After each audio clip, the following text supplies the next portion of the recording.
యెషయా గ్రంథము, ఒకసారి యెషయా గ్రంథము 57వ అధ్యాయము 19-20 వచనాలు చూడు. వారిలో కృతజ్ఞతా బుద్ధి పుట్టించుచు 57:19. వారిలో కృతజ్ఞతా బుద్ధి పుట్టించుచు దూరస్తులకును సమీపస్తులకును సమాధానమని చెప్పి నేను వారిని నేనే వారిని స్వస్థపరిచెదనని యెహోవా సెలవిచ్చుచున్నాడు. యెహోవా ఏమని చెప్పుచున్నాడు? అసమాధానం అని చెబుతున్నాడా? సమాధానం అని చెప్పి నేనే వారిని స్వస్థపరిచెదనని యెహోవా సెలవిచ్చుచున్నాడు. అయిపోలా, ఆ తర్వాత మాట కావాలా? భక్తిహీనులు కదులుచున్న సముద్రము వంటివారు, అది నిమ్మలింప నేరదు, దాని జలములు బురదను మైలును పైకి వేయును. దుష్టులకు నెమ్మది ఉండదని నా దేవుడు సెలవిచ్చుచున్నాడు. ఆ మాటను గురించి ఎప్పుడన్నా మీరు ఆలోచించారా? ఏముంది ఆడ ఆలోచించడానికి? దుష్టులకు నెమ్మది ఉండదు అన్నాడు. భక్తిహీనులు కదులుతున్న సముద్రం వంటి వారు, దుష్టులకు నెమ్మది ఉండదు అన్నాడు. ఇంకా ఆలోచించేది ఏముంది అనుకుంటున్నారా? ఉంది. దుష్టులకు నెమ్మది ఉండదట. అంటే ఇప్పుడు ఇక్కడ కూర్చున్న వాళ్ళలో నెమ్మది లేకుండా కలవరంలో బతుకుతున్న వాళ్ళు ఏ లిస్టులోకి వచ్చారో ఆలోచించుకోండి. వామ్మో ఏకావురే, మరి అదే. దేవునికి స్తోత్రం కలుగును గాక. మళ్ళీ చెబుతా, నేను చెప్పింది అర్థమైందా మీకు? అంత తేలిక అర్థం కాదనుకుంటున్నాను. అర్థం అయితే చేతులు ఎత్తండి. అర్థం అయిందన్నాని. ఏమర్థమైంది? నెమ్మది లేకుండా కదులుతున్న సముద్రం లాక నెమ్మది లేకుండా అసమాధానంతో బతికేవాళ్ళు దుష్టులు, భక్తిహీనులట. ఇప్పుడు మీలో నాకు నెమ్మది లేదన్నా, అసలు సమాధానం లేదన్నా అన్నోళ్ళు చేతులు ఎత్తండి.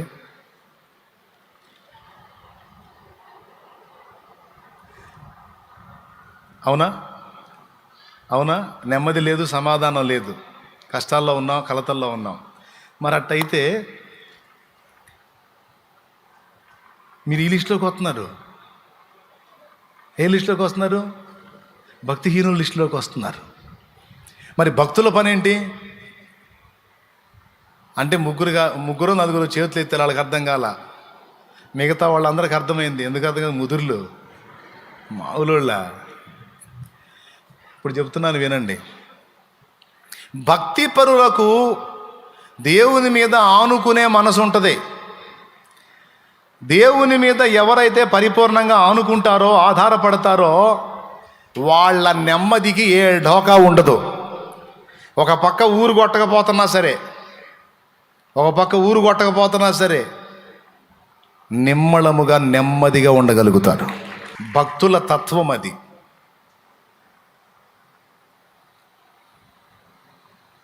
శ్రమలు భక్తులకు కూడా ఉంటాయండి. సమస్యలు భక్తులకు కూడా ఉంటాయి. అప్పులు, ఆర్థిక ఇబ్బందులు భక్తులకు కూడా ఉంటాయి. అయినా లెక్క చెయ్యరు. ఎందుకంటే వాళ్ళు విశ్వాసులు విశ్రాంతిలో బ్రతుకుతుంటారు. ఎన్ని కలతలన్నా ఉండని, ఎన్ని నిందలన్నా రాని, ఎన్ని అప్పులన్నా కానీ, ఎన్ని తిట్లన్నా తిట్టని, నా దేవుడు ఉన్నాడు, ఆయన చూస్తున్నాడు, ఆయన వింటున్నాడు, ఆయన రాస్తున్నాడు, ఆయనే నాకు తీర్పు తీరుస్తాడు అని విశ్వాసులు కదా, విశ్వాసం గలవాళ్ళు కదా, నెమ్మదిగా ఉంటారు,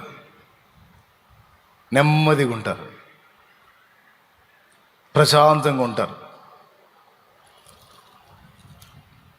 మరి దుష్టులకి విశ్వాసం ఉండదు. విశ్వాసం లేని హృదయాలను దుష్ట హృదయం అన్నాడు. వాళ్ళకి నెమ్మది ఉండదు అన్నాడు. ఇప్పుడు ఇక నెమ్మది లేని జీవితం జీవించొద్దు. ఇక నుంచి నా దేవుడు ఉన్నాడు, నేను ఆయన మీద ఆనుకున్నాను, ఇది మొదలుకొని నాకు నెమ్మది, సమాధానం. చెప్పండి, నేను నా దేవుడి మీద ఆనుకున్నాను, నా హృదయం నెమ్మదిగా ఉంది, ఏదైనా ఆయనే చూసుకుంటాడంటే చేయొచ్చు. దేవుడు నన్ను బలి ఆడిస్తాడు ఒక్కోసారి. నేను చెప్తా, ఎప్పుడన్నా. ఇప్పుడు నాకు కూడా ఒత్తిళ్ళు ఉంటాయి కదా, సమస్యలు, ఇబ్బందులు, కొంతమంది అన్యుల ద్వారా, అలాగే ఈ పరిచర్య, దాని విస్తరణ, కొన్ని చోట్ల స్థలాల వివాదాలు, నాకు కూడా నెమ్మది లేని స్థితిలో వస్తాయి. నెమ్మది లేకుండా నేను కలతతో కలతతో ఇబ్బంది పడతా, ఆవేదన పడతా, దేవుడు ఏం చెబుతాడని వాక్యం తీశాను అనుకో, యెషయా 57 వచ్చింది.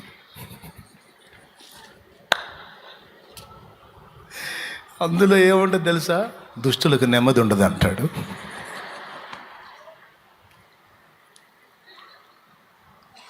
నీకు అర్థమైందా? అప్పుడు నేను మళ్ళీ ఎట్లా ఉంటుంది తెలుసా? నాకెందుకు నెమ్మది లేదు? నాకు నువ్వు ఉన్నావు, నాకు నువ్వు ఉన్నావు. నేనేం దిగులు పడలేదు, విచారపడలేదు. కాకపోతే కొంచెం టెన్షన్ పడ్డా అంతే. మనకి ఇంకా అబ్బాయి ఏం లేదు అని చెప్పి ఒక్క దెబ్బకి తుప్పు వదిలినట్టు అయింది నాకు. ఒక్కటే మాట కొట్టి దిమ్మ తిరిగినట్టు. ఏందిరా దడ పడుతున్నా, ఏంది కంగారు పడుతున్నా, ఏంది కలత పడుతున్నా, ఏంది ఏంది ఏంది నెమ్మది లేదని అటు ఇటు తెగ తిరుగుతున్నా, ఏంది దుష్టులకు అట్టుండేదా? దుష్టులకు అట్టుండేది. నీకు నేను ఉన్నా కదరా, ఆడికి ఏ దిక్కు లేదు కాబట్టి ఆడు టెన్షన్ పడతాడు, కంగారు పడతాడు, ఆడి ప్రశాంతంగా ఉంటాడు, ఇంకొకటి ఉన్నాడో. నువ్వు నా బిడ్డవి, నీవు నా రెక్క కింద విశ్రాంతి పొందురా పిచ్చోడా. సురక్షితమైన నా రెక్కల నీడలో నువ్వు ఉన్నావన్న సంగతి మర్చిపోకురా విర్రోడా. ఉత్తి వెర్రిమాలోకం ఏంట్రా నువ్వు? ఎక్కడున్నారో నువ్వు? నా రెక్క కింద ఉన్నా ఏంది? మరి ఏంది నెమ్మది లేదని తిరుగుతున్నాయింది? లేదయ్యా నీకు లేదా? పా యెషయా గ్రంథం 57 బా. నెమ్మది లేని వాళ్ళు అక్కడ ఉన్నారులేపా. చదివితే దుష్టులకు నెమ్మది ఉండదు. కొడితే ఒకటే దెబ్బ, ఇక సైలెంట్, ఇంకంతే. ఆ దెబ్బతో ఆ దడ ఆయాసం మొత్తం పోయి పాట ఎత్తుకుంటా, నాకేమీ కొదువా. దేవునికి స్తోత్రం. ఎంతమందికి అర్థమైందండి? నవ్వు వచ్చింది కదా మీకు? దేవునికి స్తోత్రం. వచ్చిందిలే. ఒక్కోసారి సౌమ్యంగా చెబుతాడు, చిరాకు పుట్టిందని ఎట్లాంటివి చూపిస్తాడు వచనాలు. భక్తిహీనులేరా, కదులుతున్న సముద్రంలాగా ప్రశాంతంగా ఉండండి. నువ్వు భక్తిహీనుడివా? దుష్టులేరా, నెమ్మది లేకుండా గందరగోళం అయిపోయేది. నువ్వు దుష్టుడివా? నువ్వు దుష్టురాలివా? ఎందుకట్ట అవుతున్నా మరి? అవిశ్వాసివా నువ్వు? అవిశ్వాసులరా, వాటి కోసం వీటి కోసం అది లేదు ఇది లేదని గందరగోళం అయ్యేది. విశ్వాసులకు నేను ఇస్తానన్న నమ్మకం ఉంటుందిరా, ప్రశాంతంగా ఉంటారా, విశ్రాంతిలో ఉంటారా. నువ్వెందుకు ఉంటల్లా? నువ్వు అవిశ్వాసివా, భక్తిహీనుడివా, దుష్టుడివా? కాదయ్యా. మరి ఇంక నోరు మూసుకోయా. సరే ప్రభు. ప్రియులారా, ఇప్పుడు చెప్పండి, విశ్వాసులైతే ఎందులో ఉండాలి? విశ్రాంతిలో ఉండాలి. నువ్వు విశ్రాంతిలో ఉంటున్నావు అనుకో, ఎన్ని టెన్షన్లు అయినా సరే విశ్రాంతిలో నువ్వు ఉంటున్నావు అనుకో, ఒరిజినల్ విశ్వాసివి నువ్వు. ఒరిజినల్ సరుకు అన్నమాట. కొండంత ఆపదలు చుట్టుముట్టి ఉన్నా నువ్వు ధైర్యంగా, నిమ్మళంగా, నెమ్మదిగా ఉన్నావు అనుకో, ఒరిజినల్ సరుకు అన్నమాట. ఒరిజినల్ విశ్వాసి. ఊరకూరకనే కదిలిపోతున్నావు అనుకో, ఇది డౌటే, ఇది నకిలీ సరుకు. ఒరిజినల్ సరుకు అయితే నిన్నటికి దేవుడు, నేటికి దేవుడు, రేపటికి కూడా ఆయనే ఉన్నాడు. దేవా, ఇదిగో నీ చిత్తం నెరవేర్చ నాకు శక్తి నీవు. ఇదిగో నీ దాసుని, నువ్వు నాకున్నావు. నేను నిరంతరం నీ విశ్వాసంలోనే బ్రతుకుతున్నాను. నాకు భయం లేదయ్యా, నాకు టెన్షన్ లేదు. నా తండ్రివి నువ్వు ఉన్నావు, నువ్వే చూసుకుంటావు. దేవా, నాకు తెలీదు, నేను ఇంతే అనుకుంటానండి. నా పర్సనల్ చెప్తున్నా కదా. నాకు మరీ మొరాయించినందుకు ఏదన్నా ఏకాంతంగా పోయి కూర్చొని, నాకు తెలియదు, నువ్వే చూసుకో, నా వల్ల కావట్లేదని చెబుతా. నన్నేం చేయమంటావు? నా వల్ల కావట్లే, నువ్వే చూసుకో. నున్నావుగా, నున్నవాడివిగా, సర్వశక్తి గలవాడివిగా. నాకు తెలియదు ఎవరితో మాట్లాడతావు ఏమో, నాకు తెలియదు. కోటాలకు టైం వస్తుంది. మరి ఏడాడు తిరుగుతున్నాను, పిచ్చి పట్టినట్టు తిరుగుతున్నా, ఏడ దొరకలా. మరి నన్ను ఏం చేయమంటావు? ఇతను అమ్మను అంటున్నాడు, నాకు తెలియదు, నువ్వే చూసుకో అంటే వచ్చి మొత్తం అప్పచెప్పిపోయాడు. దేవునికి స్తోత్రం కలుగును గాక. అది నాకేం తెలుసా, నన్నేం చేయమంటావు? ఆయన అమ్మడంట పోటుగాడు. మరి సంగతి ఏం చూడు, పోటుగాడు సంగతి దేవుడు చూశాడు. ఎవరైనా నా దేవుడు కదిలిస్తాడు. అయిపోయింది అనుకున్న దాన్ని ఏం కాలేదు, ఇదిగో నేనున్నాను అంటాడు ఆయన. దేవునితో మాట్లాడేటప్పుడు దేవుడు సంతోషపడేటట్టు మాట్లాడాలి. వీళ్ళు వచ్చి అవిశ్వాసం మాటలు మాట్లాడితే ఏం మాట్లాడాలి తెలుసా? నోరు మొయ్యండి, పిచ్చి మాటలు మాట్లాడొద్దు. ఏముందో అది అయిపోయింది, ఇది అయిపోయింది, అట్ట అయిపోయింది, అంటే సోది మాట్లాడొద్దు. మీరు అట్లా మాట్లాడేటట్టయితే పక్కకి వెళ్ళండి. మీరు ఏమైంది, ఏం కాల, నా తండ్రి ఉన్నాడు, నాకు జరిగిందంతా నా మంచికే వచ్చిద్ది, జరిగిందంతా నా మేలుకే వచ్చిద్ది. మీకు నష్టంలా కనపడుతుందేమో, నేను కష్టాలు పడుతున్నాడు కనపడుతుందేమో, ఇవన్నీ నాకు అవసరం, ఇవన్నీ నా మేలుకే వస్తాయి.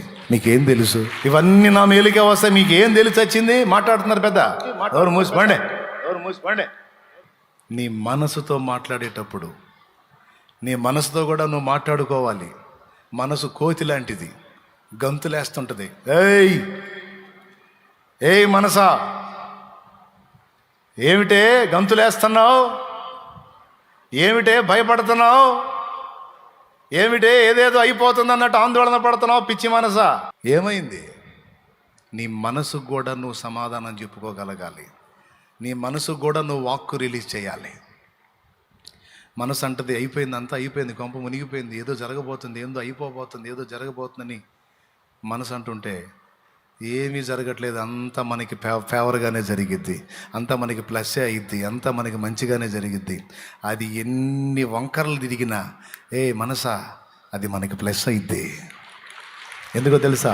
దేవుడు మన పక్షమునున్నాడు. దేవుడు మన పక్షమునున్నాడు. సమస్తము సమకూర్చి మేలుకు తెస్తాడు. ఏదన్నా జరగని అది అడుతిరిగి ఇటు మంచికే. మీకు గుర్తుండాలి. ఎందుకంటే ఇలా సమస్తము సమకూడి నా మేలు కొరకు జరుగుద్ది. మనసా అంతా మనకి మంచి జరిగితే. జనాలకు చెప్పడం కంటే ముందు మన మనసుకు చెప్పుకోవాలి. చెప్పండి, నీ మనసుకి, మనసా చెప్పు, నా మనసా కలత చెందకు. చెప్పు, మనసా కలత చెందకు, సమస్తము సమకూడి మన మేలుకే జరిగితే. ఎందుకనగా చెప్పు, ఎందుకనగా మనం దేవుణ్ణి ప్రేమిస్తున్నాం. దేవుడు చెప్పు, దేవుడు మనల్ని ప్రేమిస్తున్నాడు. మనం ఆయన్ని ప్రేమిస్తున్నాం, ఆయన మనల్ని ప్రేమిస్తున్నాడు. ఇక్కడ పరస్పర ప్రేమానురాగాలు కొనసాగుతున్నాయి కనుక ఏది జరిగినా మనకు మేలే మారిద్ది. ఇది నీ మనసుకి ఇవ్వాల్సిన సాక్ష్యం. ఇంకొకడు ఉన్నాడు, సిగ్గులేనాడు, సైతాను. వాడితో కూడా వాక్కు రిలీజ్ చేయాలి. వాడికి కూడా వాక్కు రిలీజ్ చేయాలి. వాడికి ఏం వాక్కు రిలీజ్ చేయాలో తెలుసా? మీకా గ్రంథము 7వ అధ్యాయము 8వ వచనం రిలీజ్ చేయాలి వాడికి. అది మీకా గ్రంథము 7వ అధ్యాయము 8వ వచనం, నా శత్రువా నా మీద అతిశయపడకుము. 9వ వచనం 8, 9 కూడా చదవాలి. 8 చదువు. నేను క్రింద పడినను తిరిగి సైతాన్, ఇదిగో విను, నా శత్రువా నా మీద అతిశయింపవద్దు.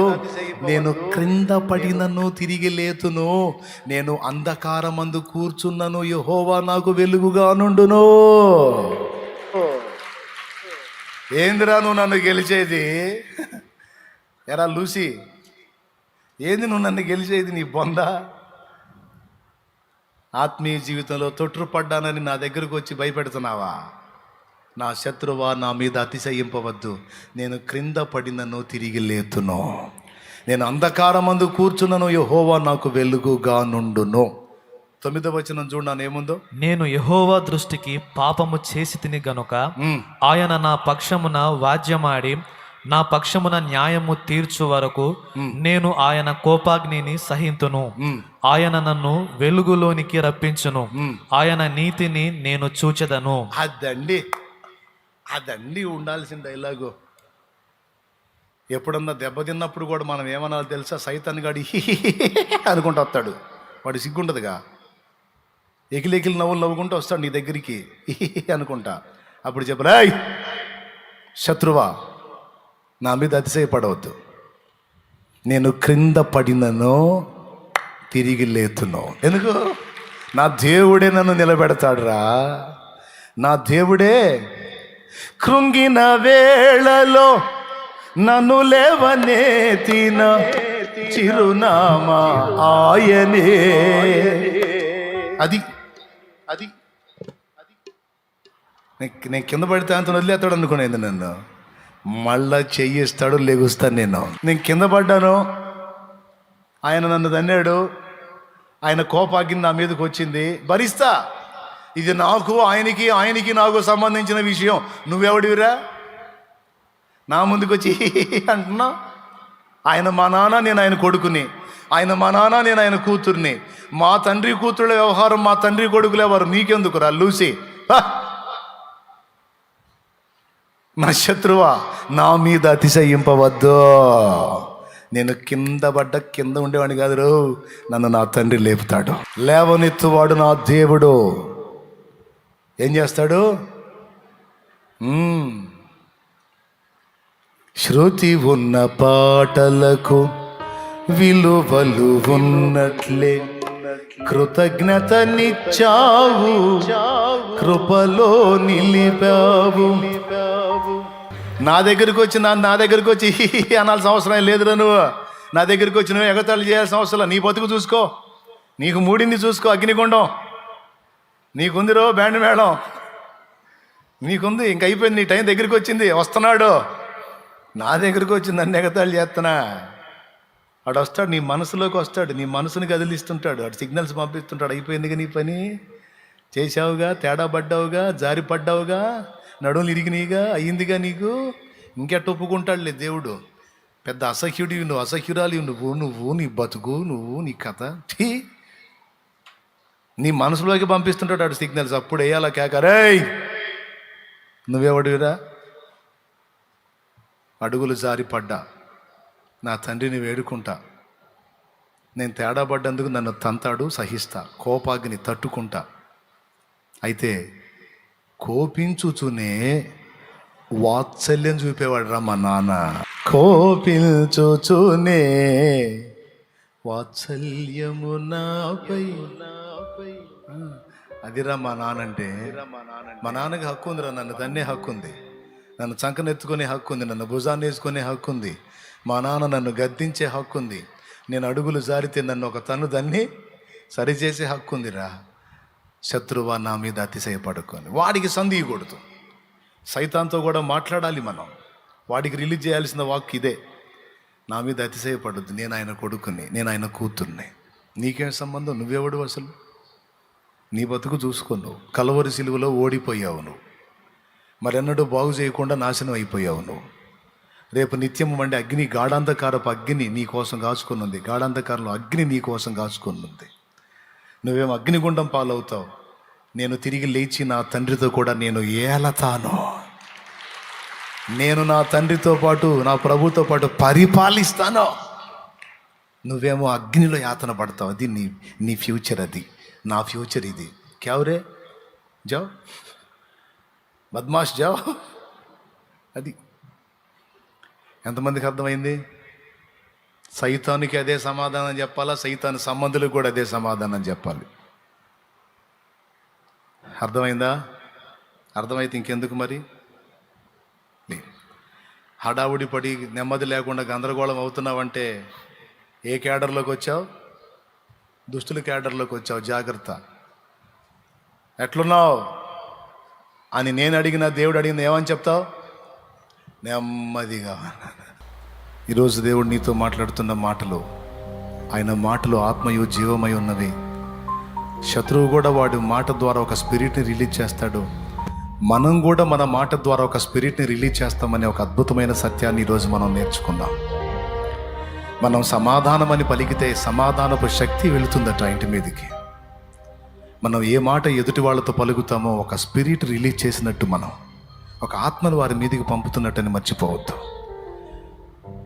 పిల్లల్ని గురించి కానీ పెద్దల్ని గురించి కానీ మాట్లాడేటప్పుడు, ఇంట్లో వ్యక్తుల్ని గురించి మాట్లాడేటప్పుడు శాపవచనాలు, దరిద్రపు మాటలు, అవమానకరమైన మాటలు, కృంగిపోయే మాటలు మాట్లాడకూడదు. ఆ విధమైన స్పిరిట్ పంపుతాం మన వాళ్ళ మీదకి.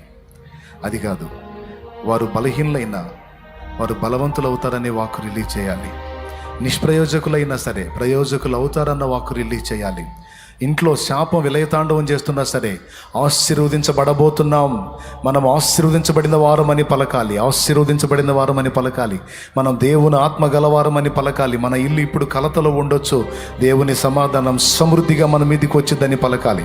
సమస్త విషయాల్లో నేను ఇప్పుడు రోగినై ఉండొచ్చు, నేను రోగినై ఉండొచ్చు, కానీ నన్ను చావుకు అప్పచెప్పడు నా దేవుడు. నేను చావను, నేను సజీవుడనై నా దేవుని క్రియలు వివరిస్తానని చెప్పాలి. మాట్లాడటం నేర్చుకుందాం.